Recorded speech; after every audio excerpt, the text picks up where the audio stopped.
Breaking news: a major fallout between Amaechi and Tinubu, war over delegates. Hello, my wonderful people. This thing called politics, many people describe it as a dirty game. Yes, so my people, they call it dirty game. But you know the reason why they call it dirty game? Because anything can happen. Brothers today, enemy tomorrow, or because they want to achieve a particular task or purpose. And at the end of the day, don't get it twisted. They know how they sort themselves. The masses who follow blindly are the ones who I feel very much for.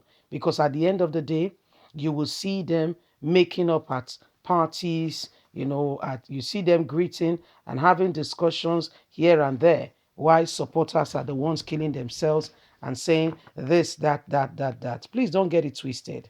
Don't get yourself worked up because of any politician. At the end of the day, they remain politicians. They remain friends. It's just at the minute, nobody goes to an Olympic intending to come back with no trophy. Everybody wants to take a gold medal. Yes? Yeah, that's always the assumption.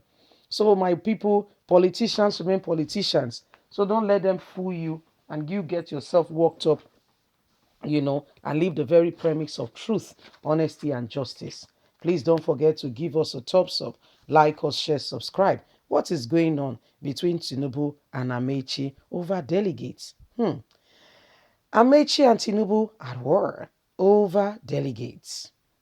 Ahead of May 29 stroke May 30 presidential primaries of the All Progressive Congress, APC, two of the leading aspirants have begun a plot victory gap on how to secure the ticket of the party.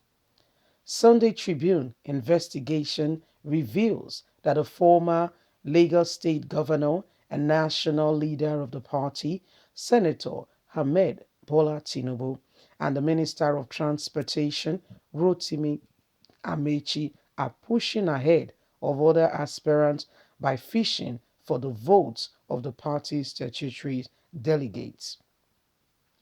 They are lobbying sealed individuals and continue to ask that people support them and giving all kinds of promises in the event they win and the people gave them their support.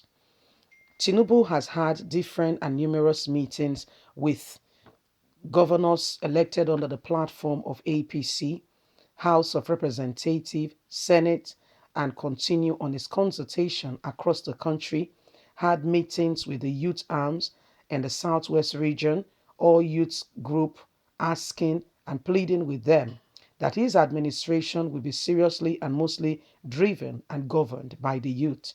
He will do everything humanly speaking possible to give the youth a chance. He even promised that he will formally hand over after his two tenure to a young and a vibrant youth leader who the people have chosen. Asiwaju Ahmed Bola Tinubu continued to go on his quest for Nigerians to support him. Also, Rotimi Amechi, also, who is seeking the presidential ticket, has gone ahead also soliciting for votes. The race is on May 29th and 30th for APC to pick its presidential ticket. Lobbying and consultations continues. Who will get the presidential ticket? Well, that's the big question on everybody's lips. Who will get the presidential ticket? We know that the very president of the Federal Republic of Nigeria, Muhammadu Buhari, when asked who he would prefer to be his successor, what he told Nigerians and he said on Channels TV was that he does really have somebody in mind, but he will not disclose the individual because the individual can be gone before you say Jack Robinson.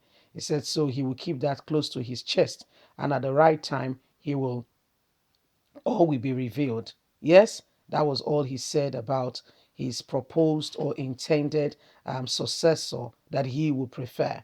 Well, Nigerians, we continue to watch and see how these things play on.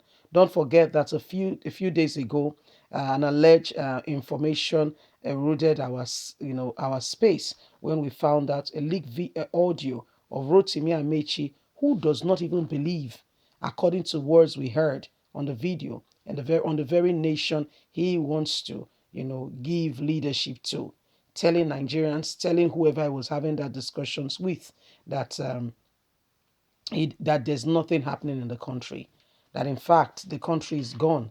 Yeah, the country is gone, and he does not see any potential or possibility of the country ever coming out of any possible, situation that she's currently in.